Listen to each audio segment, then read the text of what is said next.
Hello friends, welcome back our educational channel बे on science. Friends, हम लोग discussion कर रहे हैं भारतीय भवन कक्षा 10 धातु और धातु चैप्टर।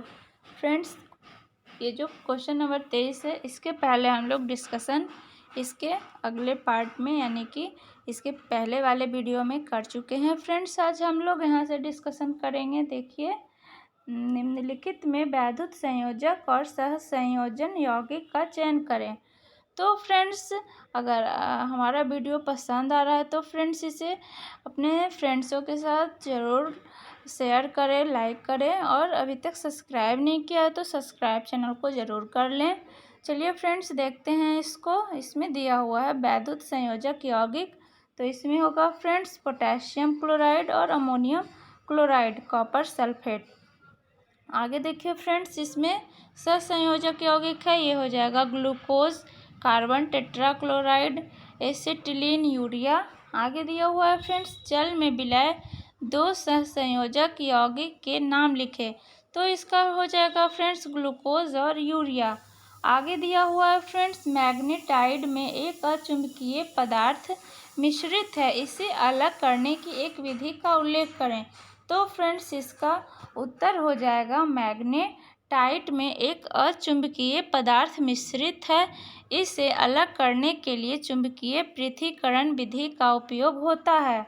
आगे दिया हुआ है फ्रेंड्स, भर्जन क्या है, उदाहरण देकर समझाइए।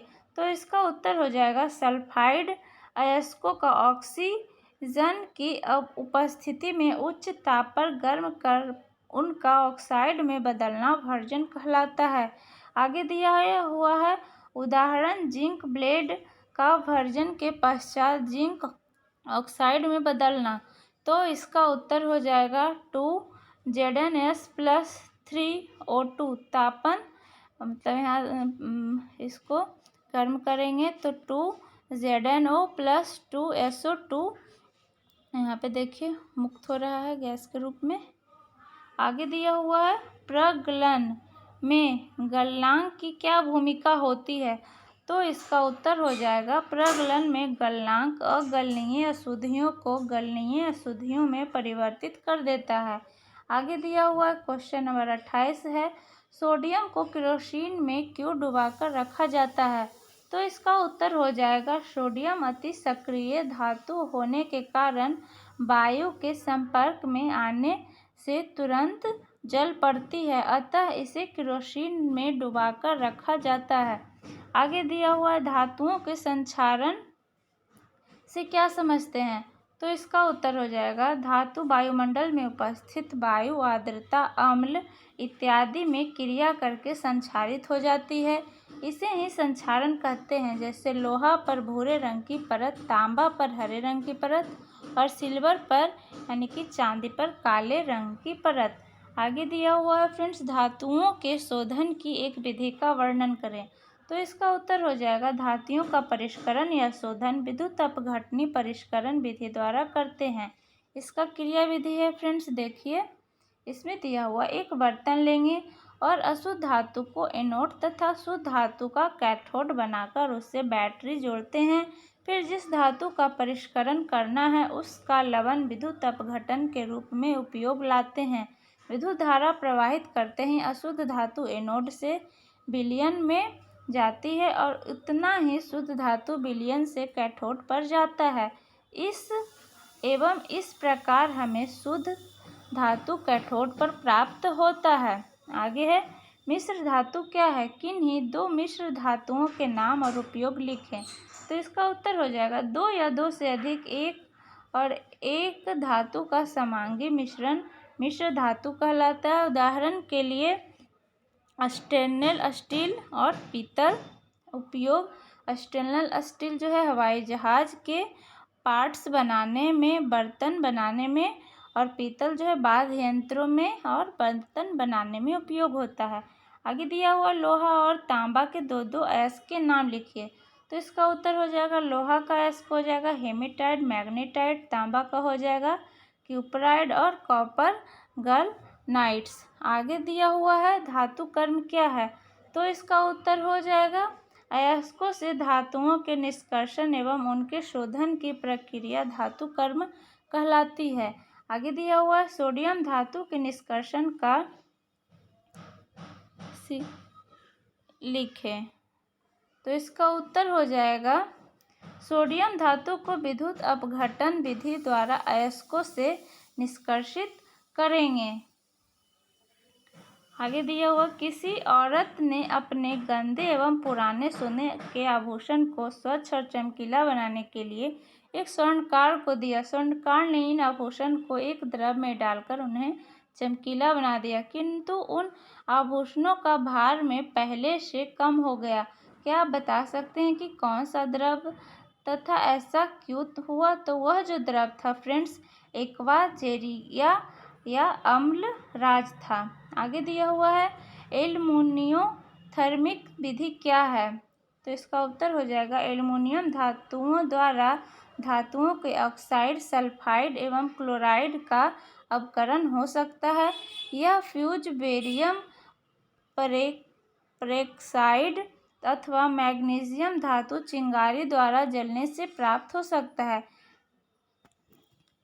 इसे एल्युमिनियोथर्मिक विधि कहा जाता है। आगे दिया हुआ है पीतल एवं कांसे के अवयव तत्व बताएं। तो पीतल जो है फ्रेंड्स बनता है तांबा प्लस जस्ता के मिश्रण से, और कांसा जो है तांबा तथा टीन से बनाया जाता है। आगे दिया हुआ है दो ऐसी धातुओं के नाम लिखे जो ठंडे जल से अति तीव्र अभिक्रिया करती है। ऐसी किसी धातु को जल में डालने पर अवलोकित कोई 3 प्रेक्षण लिखिए। यदि अभिक्रिया में कोई गैस उत्पन्न होती है तो आप उसकी पहचान कैसे करेंगे? तो इसका उत्तर हो जाएगा सोडियम और पोटेशियम ठंडे जल से अति तीव्र अभिक्रिया करती है। सोडियम धातु को जल में डालने पर प्रबल NaOH क्षार तथा हाइड्रोजन गैस बनता है। देखिए फ्रेंड्स यहाँ इक्वेशन दिया हुआ है, सोडियम को जल में डालेंगे तो NaOH प्लस हाइड्रोजन गैस उत्पन्न होगा। आगे दिया हुआ पोटेशियम धातु को जल में डालने पर प्रबल क्षार यानी कि KOH तथा हाइड्रोजन गैस बनता है। देखिए फ्रेंड्स जब पोटेशियम को जल में K प्लस H2O डालते हैं तो KOH प्लस हाइड्रोजन गैस मुक्त होगा। आगे दिया हुआ अभिक्रिया के फलस्वरूप प्राप्त जानकारी। ऊष्मा बहुत ही ज़्यादा निकलता है, इतना ऊष्मा निकलता है कि हाइड्रोजन गैस जल जाता है, हाइड्रोजन गैस निकलता है और प्रबल क्षार का निर्माण होता है। आगे दिया हुआ है फ्रेंड्स दीर्घ उत्तरीय प्रश्न। इसमें पहला प्रश्न है इलेक्ट्रॉनिक विन्यास के आधार पर तत्वों को धातु एवं अधातु में किस प्रकार वर्गीकृत किया जाता है? उदाहरण देकर समझाइए। तो इसका उत्तर हो जाएगा इलेक्ट्रॉनिक विन्यास के आधार पर तत्वों को 2 भागों में विभाजित किया जाता है, धातु और दूसरा अधातु। धातु के बाह्यतम कक्षा में साधारणतः 1, 2 या 3 इलेक्ट्रॉन रहते हैं, जैसे सोडियम के बाह्यतम कक्षा में 1, मैग्नीशियम के बाह्यतम कक्षा में 2, जबकि एल्युमिनियम के बाह्यतम कक्षा में 3 परमाणु होते हैं। ठीक इसी प्रकार धातुओं में उसके परमाणु के बाह्यतम कक्षा में क्रमशः 5, 6 या 7 इलेक्ट्रॉन होते हैं, जैसे सल्फर, ऑक्सीजन इत्यादि। आगे दिया हुआ है कारण सहित बताइए कि विद्युत की सुचालक और अधातुएं विद्युत की कुचालक क्यों होती है? तो इसका उत्तर हो जाएगा धातुएं विद्युत की सुचालक इसलिए होती है क्योंकि इसके परमाणुओं में मुक्त इलेक्ट्रॉन रहते हैं जो चालक में एक सिरे से दूसरे सिरे तक विद्युत धारा का संचालन करते हैं, जबकि अधातु विद्युत का कुचालक इसलिए होते हैं क्योंकि इनमें मुक्त इलेक्ट्रॉन नहीं होते हैं जो विद्युत धारा का स्थानांतरण कर सके एवं इसे द्रव्यनांक और क्वथनांक निम्न होते हैं। परंतु ग्रेफाइट जो है अधातु होते हुए भी विद्युत धारा का संचालन करता है क्योंकि इसके द्रव्यनांक कुछ होते हैं। क्वेश्चन नंबर आगे है धातुओं के किन्हीं 3 गुणों का उल्लेख कीजिए। तो इसका उत्तर हो जाएगा धातुओं के 3 गुण निम्नलिखित हैं। पहला जो है धात्विक चमक। धातुओं में एक विशेष प्रकार का चमक पाया जाता है जिसे धात्विक चमक कहता है। द्रव्यनांक और क्वथनांक। धातुओं के द्रव्यनांक और क्वथनांक कुछ होते हैं, इसीलिए सोडियम और पोटेशियम इसमें जो है सोडियम और पोटेशियम अबाध है। ऊष्मा एवं विद्युत का चालक। धातु प्रायः ऊष्मा एवं विद्युत का सुचालक होती है। क्वेश्चन नंबर 4 है धातुओं को किन्हीं 3 गुणों का उल्लेख कीजिए। तो धातुओं के जो गुण 3 गुण निम्नलिखित हैं। पहला, भौतिक अवस्था। धातु सामान्यतः ताप पर ठोस एवं गैस के रूप में पाई जाती है। अब बात के लिए ब्रोमीन। भंगुरता। अधातु प्रायः भंगुर होती है, अतः इसे पीटकर चादर एवं तार नहीं बनाया जा सकता है। आगे दिया हुआ है चमक। अधातु में कोई विशेष प्रकार की चमक नहीं होती है, लेकिन ग्रेफाइट एवं आयोडीन जो है अपवाद है, ये दोनों में चमक होती है। आगे दिया हुआ है फ्रेंड्स, जस्ता कॉपर सल्फेट के विलयन से तांबा को विस्थापित कर देता है, किंतु तांबा जिंक सल्फेट के विलयन से जस्ता को विस्थापित नहीं कर सकता है। क्यों? तो इसका उत्तर हो जाएगा, जस्ता कॉपर सल्फेट के विलयन से जस्ता को विस्थापित कर देता है, क्योंकि जिंक कॉपर से अधिक अभिक्रियाशील है, परंतु तांबा जिंक से कम अभिक्रियाशील होने के कारण जिंक सल्फेट के विलयन से जस्ता के विस्थापन नहीं कर सकता है। यहाँ दिया हुआ है W+Zn तो देखिए फ्रेंड्स, यहाँ पे नो रिएक्शन है, यानी कि कोई रिएक्शन नहीं हो रहा है। आगे दिया हुआ है द्विधर्मी ऑक्साइड क्या है? द्विधर्मी ऑक्साइडों के 2 उदाहरण दें। तो इसका उत्तर हो जाएगा, कुछ धातुओं के ऑक्साइड में अम्लीय एवं भास्मिक दोनों प्रकार के गुण रहते हैं, ये द्विधर्मी ऑक्साइड कहलाते हैं। ये अम्ल एवं भस्म दोनों के साथ अभिक्रिया करते हैं। उदाहरण के लिए ZnOAl2O3। आगे दिया हुआ भौतिक व रासायनिक गुणों के आधार पर धातु एवं अधातु में अंतर स्पष्ट करें। तो इसका उत्तर हो जाएगा, भौतिक गुणों के आधार पर धातु एवं अधातु में निम्नलिखित अंतर है। अधातु, और देखिए फ्रेंड्स इधर धातु है। अधातु जो है विद्युत एवं ऊष्मा का कुचालक होते हैं, जबकि धातु विद्युत और ऊष्मा के सुचालक होते हैं। अधातु में विशेष चमक जो है नहीं होती है, और धातु में विशेष चमक होती है। धातु आघात वर्धनीय एवं तन्य नहीं होते हैं अधातु, और धातु जो है आघात वर्धनीय एवं तन्य होते हैं। और इसके रासायनिक गुण के आधार पर अंतर है धातु और अधातु में। धातुओं के परमाणु धन आयन बनाते हैं और अधातुओं के परमाणु ऋण आयन बनाते हैं। धातुओं के ऑक्साइड भास्मिक होते हैं और अधातुओं के ऑक्साइड जो है अम्लीय होते हैं। अधातुओं अपकारक होते हैं। धातुओं में ऑक्सीकरण की प्रकृति होती है। आगे क्वेश्चन दिया हो, वैद्युत अपघट्ट विधि से धातु का शोधन किस प्रकार किया जाता है? तो फ्रेंड्स इसका उत्तर हो जाएगा, वैद्युत अपघट्ट विधि से धातु का शोधन करने के लिए एक बर्तन लेंगे और अशुद्ध धातु का एनोड तथा शुद्ध धातु का कैथोड बनाकर उसे बैटरी से जोड़ते हैं। फिर जिस धातु का परिष्करण करना है उसी का लवण विद्युत अपघट्ट के रूप में उपयोग लाते हैं। विद्युत धारा प्रवाहित करते ही अशुद्ध धातु एनोड से विलयन में तथा उतना ही मात्रा में शुद्ध धातु कैथोड पर आता है। इस प्रकार हमें शुद्ध धातु कैथोड पर प्राप्त होता है। देखिए फ्रेंड्स, इस तरह से एक बर्तन ले लेंगे और एक एनोड और एक कैथोड बना देंगे। लवण है, शुद्ध धातु और अशुद्ध धातु दोनों को अलग अलग प्राप्त हो जाएगा।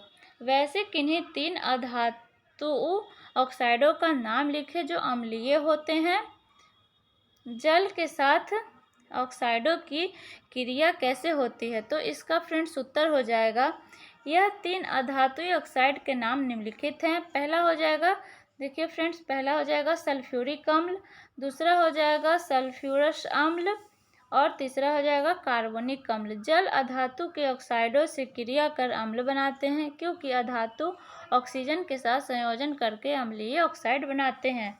आगे दिया हुआ है, अयस्कों के सांद्रण से आप क्या समझते हैं? अयस्कों में उपस्थित अपद्रव्यों को पूरा कर अयस्क को शुद्ध रूप से प्राप्त करना अयस्क का संक्षारण कहलाता है।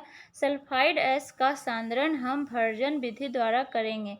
इस विधि सल्फाइड अयस्क को O2 की उपस्थिति में उच्च ताप पर गर्म करने पर सल्फाइड अयस्कों का ऑक्साइड में बदलना, फिर प्राप्त धातु के ऑक्साइड को उच्च ताप पर गर्म या अपचायक से क्रिया कराकर धातु प्राप्त करेंगे। जिंक का अयस्क जिंक ब्लेड है, उसे गर्म करके वह ZnO में परिवर्तित होता है और SO2 गैस बनाता है। यहाँ देखिए फ्रेंड्स, यहाँ पे इक्वेशन दिया हुआ है, ZnS प्लस O2 अभिक्रिया करके ZnO प्लस SO2 का निर्माण किया। आगे दिया हुआ, फिर जिंक जो है ऑक्साइड की क्रिया कार्बन से कराने पर जिंक प्राप्त होता है और CO2 बाहर निकलता है। यहाँ देखिए फ्रेंड्स, ZnO प्लस कार्बन अभिक्रिया करके बनाएगा Zn और CO2। यहाँ पे कार्बन डाइऑक्साइड बाहर हो जाएगा, गैस के रूप में मुक्त हो जाएगा। आगे दिया हुआ क्वेश्चन नंबर 11 है, अयस्कों के निस्तापन एवं भर्जन से आप क्या समझते हैं? तो निस्तापन देखिए वह प्रक्रिया है कार्बोनेट अयस्कों को वायु की अनुपस्थिति या सीमित मात्रा में उच्च ताप पर गर्म करने पर उनका ऑक्साइड में बदलना निस्तापन कहलाता है। आगे दिया हुआ है भर्जन, सल्फाइड अयस्कों को वायु की उपस्थितियों में उच्च ताप पर गर्म करने पर उनका ऑक्साइड में बदलना भर्जन कहलाता है। आगे दिया हुआ, निस्तापन और भर्जन में निम्नलिखित अंतर है। निस्तापन और भर्जन, यह कार्बोनेट अयस्कों का किया जाता है और भर्जन जो है यह सल्फाइड अयस्कों का किया जाता है। आगे दिया हुआ है, निष्पादन जो है यह वायु की अनुपस्थिति या सीमित मात्रा में की जाती है, लेकिन भर्जन जो है यह वायु की उपस्थिति में की जाती है। कारण बताएं। तो फ्रेंड्स, यहाँ पे पहला क्वेश्चन दिया हुआ है, सोना एवं चांदी का उपयोग आभूषण निर्माण में किया जाता है। तो इसका उत्तर हो जाएगा, सोना एवं चांदी का उपयोग आभूषण के निर्माण में किया जाता है क्योंकि यह आघातवर्धनीय होती है और यह बहुत कम अभिक्रियाशील धातु होते हैं और इनका संक्षारण भी नहीं होता है। दूसरा दिया हुआ, सोडियम धातु को क्रोसिन में डुबाकर रखा जाता है, क्यों?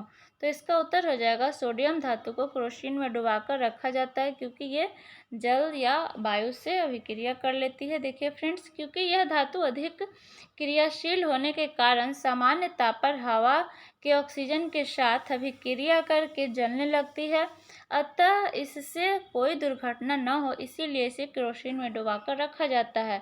नेक्स्ट क्वेश्चन है, एल्युमिनियम के अति क्रियाशील होने के बावजूद इसका उपयोग घरेलू बर्तन बनाने में किया जाता है। तो इसका उत्तर हो जाएगा, क्योंकि एल्युमिनियम सस्ता और मजबूत धातु होता है और यह विद्युत और ऊष्मा का सुचालक होता है, इसीलिए इसका उपयोग घरेलू बर्तन बनाने में किया जाता है। आगे दिया हुआ है, मलिन परते तांबा के बर्तनों को नींबू या इमली से रगड़कर साफ किया जाता है। तो इसका उत्तर हो जाएगा, तांबे को खुली हवा में कुछ दिनों तक छोड़ देने पर उसकी सतह के ऊपर हरे रंग की परत बैठ जाती है। यह भास्मिक कार्बोनेट की परत होती है जो भास्मिक प्रकृति की होती है। चूँकि इमली या नींबू का रस अम्लीय प्रकृति का होता है, जिस कारण यह प्रतिक्रिया करके उसे साफ करके हटा देती है। आगे दिया हुआ है, उत्कृष्ट गैसों के इलेक्ट्रॉनिक विन्यास लिखें और यह बताएं कि यह गैसें अभिक्रियाशील क्यों होती है। तो इसका उत्तर हो जाएगा, उत्कृष्ट गैसें के इलेक्ट्रॉनिक विन्यास निम्नलिखित प्रकार के, हीलियम का 2 हो जाएगा, नियॉन का 2-8, आर्गन का 2-8-8 और क्रिप्टन का हो जाएगा 2-8-18-8। आगे देखिए फ्रेंड, चूंकि उत्कृष्ट गैसों के परमाणुओं के सेल इलेक्ट्रॉनों से पूर्णतः भरे हुए होते हैं, जिनके कारण यह अस्थायी होता है, इसीलिए यह दूसरे परमाणु के साथ अभिक्रिया नहीं करती है। चूँकि उत्कृष्ट गैसों के परमाणुओं के बाह्यतम कक्षा में हीलियम को छोड़कर सभी के संयोजी इलेक्ट्रॉन की संख्या 8 होती है, जिसके कारण यह अस्थायी होता है और किसी से अभिक्रिया के साथ अभिक्रिया नहीं करता है। आगे दिया हुआ है फ्रेंड्स, रासायनिक बंधन किसे कहते हैं, यह कितने प्रकार के होते हैं। तो इसका उत्तर हो जाएगा, किसी अणु के परमाणु को एक साथ बांध कर रखने वाला आकर्षण बल रासायनिक बंधन कहलाता है। यह 2 प्रकार के होते हैं, वैद्युत संयोजक बंधन या आयनिक बंधन। दूसरा है सहसंयोजक बंधन। आगे दिया हुआ है फ्रेंड्स, वैद्युत सहसंयोजन बंधन, एक परमाणु से दूसरे परमाणु में इलेक्ट्रॉनों के स्थानांतरण के फलस्वरूप जो बंधन बनता है उसे वैद्युत सहसंयोजक या आयनिक बंधन कहते हैं। आगे दिया हुआ है फ्रेंड्स, सहसंयोजक बंधन, जब 2 परमाणु आपस में इलेक्ट्रॉनों का साझा करके अपना अष्टक पूरा करते हैं तब उनके बीच बना हुआ रासायनिक बंधन सहसंयोजक बंधन कहलाता है। नेक्स्ट दिया हुआ, वैद्युत सहसंयोजक बंधन क्या है, यह कैसे बनता है। तो इसका उत्तर हो जाएगा, जब धातु और अधातु क्रमशः इलेक्ट्रॉन खोकर एवं इलेक्ट्रॉन ग्रहण कर आपस में बंधन बनाते हैं तो यह वैद्युत सहसंयोजी बंधन कहलाता है तथा इसके फलस्वरूप बना यौगिक विद्युत सहसंयोजी यौगिक कहलाता है। सहसंयोजक बंधन से आप क्या समझते हैं? इसके बनने की प्रक्रिया का उल्लेख करें। तो फ्रेंड्स, इसका उत्तर हो जाएगा जब दो परमाणु आपस में इलेक्ट्रॉन का साझा करके अपना अष्टक पूरा करते हैं तब उनके बीच बना हुआ रासायनिक बंधन सहसंयोजक बंधन कहलाता है। अर्थात जब संयोज करने वाले दोनों परमाणु के पास अपने निकटस्थ से उत्कर्ष गैस के इलेक्ट्रॉनिक विन्यास की अपेक्षा इलेक्ट्रॉनों की कमी होती है, वे दोनों परमाणु आपस में समान संख्या में इलेक्ट्रॉनों का साझा करके अपना अष्टक पूरा रखते हैं और साझेदारी में शामिल इलेक्ट्रॉन युग्मों पर दोनों परमाणुओं का समान अधिकार होता है। आगे दिया हुआ है फ्रेंड्स, निम्नलिखित में सहसंयोजक बंधन बनने की प्रक्रिया का उल्लेख करें। HCl, इसमें हाइड्रोजन परमाणु के साथ क्लोरीन का परमाणु संयोजन करता है। CCl4, इसमें दिया हुआ है फ्रेंड्स, कार्बन टेट्राक्लोराइड के अणु बनने में कार्बन का एक परमाणु क्लोरीन के परमाणु के साथ 4 एकल बंधन बनाता है।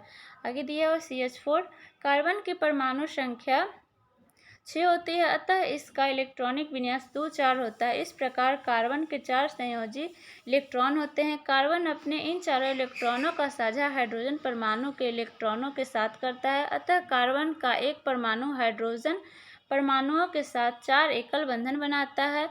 मीथेन अणु एक कार्बन परमाणु और 4 इलेक्ट्रॉन परमाणु क्रमशः उत्कृष्ट गैस नियॉन और हीलियम की भांति अस्थायी इलेक्ट्रॉनिक विन्यास प्राप्त कर लेते हैं। मीथेन अणु में 4 एकल बंधन कार्बन हाइड्रोजन है अतः मीथेन अणु में साझा इलेक्ट्रॉनों के 4 युग्म हैं।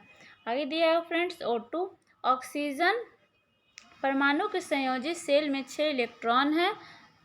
अष्टक को पूरा करने के लिए ऑक्सीजन परमाणु को 2 इलेक्ट्रॉन की आवश्यकता है। O2 के 2 परमाणु आपस में इलेक्ट्रॉन का साझा करते हैं। Cl2 क्लोरीन के 2 परमाणु परस्पर संयोग करके क्लोरीन अणु बनाते हैं। क्लोरीन की परमाणु संख्या 17 है अतः इसका इलेक्ट्रॉनिक विन्यास 2-8-7 होता है। क्लोरीन परमाणु को अपने निकटतम उत्कृष्ट गैस ऑर्गन का अस्थायी विन्यास प्राप्त करने के लिए एक अतिरिक्त इलेक्ट्रॉन की आवश्यकता है।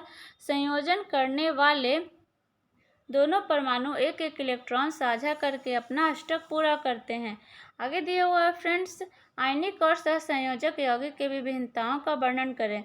तो इसका उत्तर हो जाएगा आयनिक और सहसंयोजक यौगिक के निम्नलिखित अंतर हैं। पहला, आयनिक यौगिक, इसमें दिया हुआ ये आयन के बने होते हैं और सहसंयोजक यौगिक जो होता है यह उदासीन अणु से मिलकर बने होते हैं। यह ठोस पदार्थ के होते हैं और सहसंयोजक यौगिक जो है यह ठोस या द्रव होते हैं। आयनिक यौगिक जो होते हैं इनके क्वथनांक और द्रव्यनांक दोनों उच्च होते हैं जबकि सहसंयोजक यौगिक इनके क्वथनांक और द्रव्यनांक दोनों निम्न होते हैं। आगे दिया हुआ है वैद्युत सहसंयोजक यौगिक की प्रमुख विशेषताओं का उल्लेख करें। तो इसका उत्तर हो जाएगा वैद्युत सहसंयोजक यौगिक की मुख्य विशेषता निम्नलिखित है। ये यौगिक धन और ऋण आवेश युक्त आयनों के बने होते हैं।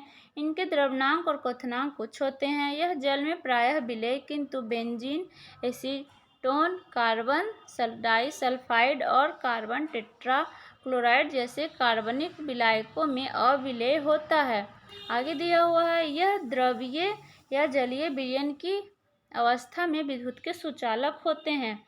नेक्स्ट दिया हुआ है फ्रेंड्स, सहसंयोजक यौगिक की मुख्य विशेषताएं क्या है। तो सहसंयोजक यौगिक की निम्नलिखित विशेषता है जिसमें पहला है फ्रेंड्स, सहसंयोजक यौगिक उदासीन अणु द्वारा बने होते हैं अतः इन अणुओं के बीच विद्यमान आकर्षण बल आयनिक यौगिक के आयनों के बीच होते हैं, आकर्षण बल की तुलना में कमजोर होते हैं। आगे दिया हुआ है सहसंयोजक यौगिक के द्रव्यनांक और क्वथनांक प्रायः निम्न होते हैं। नेक्स्ट दिया हुआ है फ्रेंड्स, देखिए सहसंयोजक यौगिक विद्युत का कुचालक होते हैं। सहसंयोजक यौगिक जल में प्रायः अविलेय किंतु कार्बनिक विलायकों में प्रायः विलेय होते हैं। नेक्स्ट दिया हुआ है फ्रेंड्स, देखिए परमाणु संख्या 6, 7 और 8 वाले तत्वों की संयोजकता एवं उनके इलेक्ट्रॉनिक विन्यास लिखें। इनमें किस प्रकार की संयोजकता है और क्यों। तो इसका उत्तर हो जाएगा फ्रेंड्स, परमाणु संख्या 6 कार्बन की होती है और इसका इलेक्ट्रॉनिक विन्यास 2-4 होता है और इसकी संयोजकता 4 है जो कि धनायन है। परमाणु संख्या 7 नाइट्रोजन की होती है और इसका इलेक्ट्रॉनिक विन्यास 2-5 होता है और इसकी संयोजकता 5 होती है। परमाणु संख्या 8 ऑक्सीजन की होती है और इसका इलेक्ट्रॉनिक विन्यास 2-6 होता है और इसकी संयोजकता 6 होती है जो कि ऋण आयन होता है। आगे दिया हुआ है फ्रेंड्स, अष्टक का नियम क्या है? यह आयनिक और सहसंयोजक यौगिक का उदाहरण देते हुए इस नियम को समझाएं। तो इसका उत्तर हो जाएगा, उत्कृष्ट गैसों के अतिरिक्त जितने भी तत्व हैं उनके परमाणु के बाह्यतम शेल 8 से कम इलेक्ट्रॉन रखते हैं, अर्थात इनके संयोजी शेल अपूर्ण होते हैं। इसीलिए इन तत्वों के परमाणु अन्य परमाणुओं से संयोजन करके उत्कृष्ट गैस की भांति इलेक्ट्रॉनिक विन्यास प्राप्त कर लेने की प्रवृत्ति रखते हैं। इनके परमाणुओं में उत्कृष्ट गैसों की भांति अस्थायी इलेक्ट्रॉनिक विन्यास प्राप्त करने की प्रवृत्ति के कारण ही वे रासायनिक दृष्टि से क्रियाशील होते हैं। इन परमाणुओं में अपने इलेक्ट्रॉनों इस प्रकार से व्यवस्थित करने की प्रवृत्ति होती है कि इसके बाह्यतम शेल में इलेक्ट्रॉनों की संख्या 8 हो जाए। इसे ही अष्टक नियम कहते हैं। रासायनिक अभिक्रिया में इसी अष्टक को प्राप्त करने के लिए ही परमाणु इलेक्ट्रॉनों का त्याग या उन्हें प्राप्त करते हैं, जैसे Cl2 फ्लोरीन अणु का बनना Cl2 क्लोरीन अणु का बनना। आगे दिया हुआ फ्रेंड्स, एक तत्व A ऑक्सीजन में जलकर एक आयनिक यौगिक AO बनाता है। यदि यह तत्व क्लोरीन और गंधक के साथ संयोग करे तब किस प्रकार के यौगिक बनेंगे? तो इसका उत्तर हो जाएगा, क्लोरीन के साथ अभिक्रिया अधातु क्लोरीन के साथ प्रतिक्रिया करके क्लोराइड बनाते हैं। आगे दिया हुआ है, गंधक के साथ प्रतिक्रिया सल्फर के दहन से उत्पन्न गैस अम्लीय होता है और जल में घुलकर अम्ल बनाती है। इस प्रकार कुछ अधातु ऑक्सीजन के साथ अभिक्रिया करके अम्लीय ऑक्साइड बनाती है। नेक्स्ट दिया हुआ है फ्रेंड्स, वैद्युत संयोजन यौगिकों के द्रव्यनांक और क्वथनांक उच्च होते हैं, किंतु सहसंयोजक यौगिक के द्रव्यनांक और क्वथनांक अपेक्षाकृत निम्न होते हैं। ऐसा क्यों? तो फ्रेंड्स इसका उत्तर हो जाएगा, वैद्युत संयोजक यौगिक के द्रव्यनांक और क्वथनांक उच्च होते हैं क्योंकि धन आयन एवं ऋण आयन के बीच मजबूत स्थिति वैद्युत आकर्षण बल कार्य करता है। इस आकर्षण बल को तोड़ने के लिए पर्याप्त ऊर्जा की आवश्यकता होती है। अतः वैद्युत संयोजक यौगिकों के द्रव्यनांक और क्वथनांक उच्च होते हैं, परंतु सहसंयोजक यौगिकों के द्रव्यनांक और क्वथनांक निम्न होते हैं। इसका कारण यह है कि सहसंयोजक यौगिक के उदासीन अणुओं के बीच स्थिर अंतराणुक आकर्षण बल बहुत कमजोर होता है, अतः अणुओं को अलग करने के लिए कम ऊर्जा की आवश्यकता होती है। नेक्स्ट है फ्रेंड्स, देखिए जस्ता के निष्कर्षण का सिद्धांत लिखिए। तो इसका उत्तर हो जाएगा, जस्ता का निष्कर्षण मुख्यतः कैलेमाइन एवं जिंक ब्लेड अयस्कों से किया जाता है। कैलेमाइन के निस्तापन करने पर जिंक ऑक्साइड प्राप्त होता है। उसके बाद जिंक ऑक्साइड को कार्बन से क्रिया कराई जाती है जिससे जिंक धातु तथा CO2 गैस प्राप्त होती है। देखिए फ्रेंड्स, ZnO+C अभिक्रिया करके बनाया जिंक और कार्बन डाइऑक्साइड गैस मुक्त हो रहा है। आगे देखिए, जिंक ब्लेड को भर्जन विधि से जिंक प्राप्त करते हैं। जिंक ब्लेड को वायु की उपस्थिति में उच्च ताप पर गर्म करने पर जिंक ऑक्साइड तथा CO2 प्राप्त होता है। देखिए फ्रेंड्स, यहाँ पे CO2 मुक्त हो रहा है। आगे देखिए, जिंक ऑक्साइड को कार्बन से क्रिया कराई जाती है। जिंक धातु O2 गैस बनाता है। देखिए friend, ZnO plus carbon, Zn बन गया, कार्बन गैस मुक्त हो गया। आगे दिया हुआ फ्रेंड्स, पारा धातु निष्कर्षण कैसे होता है? तो पारा धातु का निष्कर्षण फ्रेंड्स प्रमुख अयस्क सिनेवार है जिससे पारा का निष्कर्षण होता है। सांद्रित सिनेवार अयस्क के चारकोल के साथ गर्म करने पर पारा प्राप्त होता है। उसके बाद फिर पारा को वाष्प CO एवं CO2 के मिश्रण को संघक से प्रवाहित कर पारा को संघनित कर लिया जाता है। क्वेश्चन नंबर 27 है फ्रेंड्स, धातुओं के संक्षारण से आप क्या समझते हैं? लोहे को जंग से बचाने के लिए क्या उपाय है? तो इसका उत्तर है, कुछ धातु को लंबे समय तक खुली हवा में छोड़ देने पर उसकी सतह मलिन पड़ जाती है और धीरे धीरे उन धातुओं का क्षय होने लगता है। यह क्रिया धातुओं का संक्षारण कहलाती है। लोहे को जंग से बचाने के लिए निम्नलिखित उपाय है। धातुओं की सतह पर लेप चढ़ाकर, कलई करके, जेडन की परत चढ़ाकर और इस्पात में बदलकर। आगे दिया हुआ है फ्रेंड्स, एल्युमिनियोथर्मिक की विधि क्या है, इसकी उपयोगिता बताइए। तो फ्रेंड्स उत्तर हो जाएगा, कुछ धातु जैसे मैग्नीज, क्रोमियम इत्यादि के ऑक्साइड वैसे होते हैं जिसका कार्बन मोनोऑक्साइड द्वारा अपकरण करके धातु नहीं प्राप्त किया जा सकता है, क्योंकि उच्च ताप पर यह कार्बन के साथ कार्बन डाइऑक्साइड बना देते हैं। ऐसी स्थिति में ऑक्साइडों से धातु को प्राप्त करने के लिए अपकरण की क्रिया एल्युमिनियम धातु द्वारा कराई जाती है। यह प्रक्रिया एल्युमिनियोथर्मिक विधि कहलाती है। नेक्स्ट दिया हुआ है फ्रेंड्स, देखिए, बॉक्साइड रासायनिक सूत्र लिखे, इसका शोधन कैसे किया जाता है। तो फ्रेंड्स इसका उत्तर हो जाएगा, बॉक्साइड का रासायनिक सूत्र Al2O3 2H2O होता है।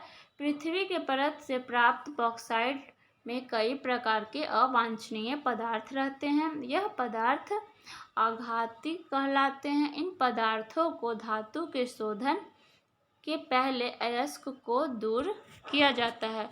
तो फ्रेंड्स यहाँ पे हम लोग का भारतीय भवन का आंसर क्वेश्चन समाप्त होता है। फ्रेंड्स अगर इसको लाइक शेयर नहीं किया है तो फ्रेंड्स लाइक शेयर करें और इस चैनल को सब्सक्राइब ज़रूर करें इसी तरह के रिलेटेड वीडियो को पाने के लिए। तो फ्रेंड्स मिलते हैं नेक्स्ट वीडियो में।